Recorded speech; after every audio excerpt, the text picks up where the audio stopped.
के तपाईलाई निकै थाकेको महसुस हुन्छ? जाँगर लाग्दैन? चाँडै रिस उठ्छ? सबै कुराबाट चाहिँ खुसी प्राप्त हुँदैन? निन्द्रा गडबडी हुन्छ? एक्लै बस्न मन पराउनुहुन्छ वा टोलाइरहनुहुन्छ?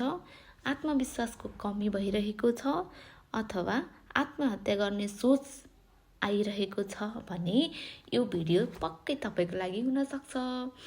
नमस्कार, मेरो नाम रिता भारती, म पेसाले नर्स र म आज हजुरहरूको सामु दिगदारीपन, निराशापनको बारेमा छलफल गर्न गइरहेको छु। यो भनेको इङ्ग्लिसमा डिप्रेसन हो। यो त डिप्रेसन एक मानसिक रोग हो। यो रोग लगभग सबै उमेर वर्ग तथा लिङ्गमा देखिने मनको रोग हो। यसको दर बढ्दो मात्रामा देखिँदै गएको छ। तल उल्लेखित मध्ये केही लक्षणहरू 2 हप्ता वा सोभन्दा बढी समयसम्म देखा परे दिगदारीपन वा निराशापन वा डिप्रेसन हुन सक्छ। दिगदारीपनको मुख्य लक्षण नै मन दिक्क वा निराश महसुस भइरहनु नै हो। बिना कारण निकै थाकेको महसुस हुनु, जाँगर नलाग्नु, चाँडो रिस उठ्नु, निन्द्रा गडबडी हुनु, एक्लै बस्न मन पराउनु वा टोलाइरहनु, बारम्बार रुन आउनु, आत्मविश्वासको कमी वा हीनता बोध हुनु, यौन इच्छाको कमी हुनु, आत्महत्या गर्ने सोच आउनु, शरीरका विभिन्न भाग दुखेको महसुस हुनु, उपचार अभाव वा लामो दिगदारीपनले मनोसामाजिक अपाङ्गता बढाउँछ। डिप्रेसन लक्षणको असरका आधारमा सामान्य, मझौला तथा असत खालका हुन्छन् भने उपचार पनि सोही अनुसार गर्नुपर्ने हुन्छ। दिगदारीपनको उपचार तथा ध्यान दिनुपर्ने कुराहरू। सामान्य खालको दिगदारीपन वा डिप्रेसन उपचार मनोपरामर्शबाट नै गर्न सकिन्छ। डिप्रेसन दिगदारीपनमा औषधिले काम गर्न कम्तीमा पनि 2 हप्ता वा सोभन्दा बढी समय लाग्ने हुनाले यस्ता समस्या भएका व्यक्तिले उपचारमा धैर्यता राख्न आवश्यक हुन्छ। स्वास्थ्यकर्मी वा चिकित्सकको परामर्श अनुसार औषधिको पूरा मात्रा खानुपर्छ। चिकित्सकको सल्लाह बिना औषधि मात्रा घटाउने, बढाउने वा औषधि खान छोड्नु हुँदैन।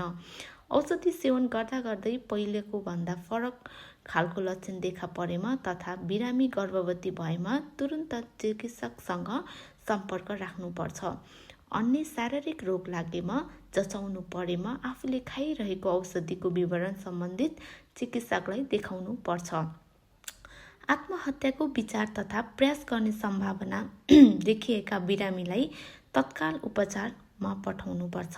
उपचारमा नपठाउन्जेल परिवारका सदस्यले आवश्यक निगरानीमा राख्नुपर्छ। डिप्रेसनका बिरामीलाई औषधि उपचार तथा मनोपरामर्श सेवा पनि सँगसँगै प्रदान गर्दा डिप्रेसन छिटो निको हुन सहयोग पुग्छ। यसका साथै पारिवारिक तथा सामाजिक स्नेह एवं सहयोगकाल जरुरी हुन्छ। बिरामीले मादक पदार्थ तथा अन्य कुनै लागु पदार्थ सेवन गर्नु हुँदैन। सेवन गरेमा दिगदारीपन झन बढेर जान सक्छ। डिप्रेसन गर्भवती तथा सुत्केरी अवस्थामा पनि देखिने हुन्छ। तसर्थ यस अवस्थामा उनीहरूको विशेष ख्याल राख्नुपर्छ। बालबालिका तथा किशोर किशोरी अवस्थामा हुने डिप्रेसनका लक्षणहरू अलिक फरक हुन सक्छन्। त्यसैले समयमा नै चिकित्सकसँग सल्लाह लिनुपर्छ। कडा खालको डिप्रेसन हुँदा अस्पतालमा भर्ना गरी उपचार गर्नुपर्ने हुन्छ। विशेष स्तरको सेवा उपलब्ध भएको संस्थाकोमा उपचारका लागि पठाउनु पर्छ। समुदायले जान्नुपर्ने कुराहरू। डिप्रेसन सरुवा रोग होइन र यो कुनै कमजोर मानसिकता भएको कारणले डिप्रेसन भएको होइन भनेर परिवारको सदस्यले थाहा पाउनुपर्छ। डिप्रेसनको उपचार सरकारी मातहतका जिल्ला अस्पताल, प्राथमिक स्वास्थ्य केन्द्र र स्वास्थ्य चौकीमा कार्यरत तालिम प्राप्त चिकित्सक र स्वास्थ्य कर्मीहरूले गर्न सक्छन्। डिप्रेसन उपचार गरे निको हुन्छ। उपचार मनोपरामर्श तथा औषधि दुवै विधिबाट गर्न सकिन्छ। बिरामीलाई नियमित औषधि सेवन गर्नका लागि हौसला प्रदान गर्नुपर्छ। परिवारमा सबैले बिरामी व्यक्तिसँग सहयोगी व्यवहार गर्नुपर्छ। चिकित्सकको सल्लाह अनुसार औषधि पूरा मात्रामा खानु वा खुवाउनु पर्छ। आत्महत्याको विचार आएका बिरामीहरूलाई तत्काल उपचार र आवश्यक निगरानीमा राख्नुपर्दछ। बिरामीले पर्याप्त समय सुत्न तथा समयमा खाना खानु जरुरी हुन्छ। साथै प्रशस्त सफा पानी र झोलिलो पदार्थहरू खान दिनुपर्छ। बिरामीले मादक पदार्थ तथा अन्य कुनै लागु पदार्थको सेवन गर्नु हुँदैन। सेवन गरेमा दिगदारीपन वा डिप्रेसन झन बढेर जान सक्छ। डिप्रेसनका बिरामीले रोगलाई कम गर्न कस्तो दिनचर्या गर्दा राम्रो हुन्छ? नम्बर 1, दैनिक 30 देखि 45 मिनट जति हिँड्ने वा शारीरिक व्यायाम गर्ने। चुप लागेर एउटा कुनामा बसेर सोच्ने, रुने गर्नुको सट्टा घर, कोठा, बारी, बगैँचा केही काम गर्ने प्रयास गर्ने।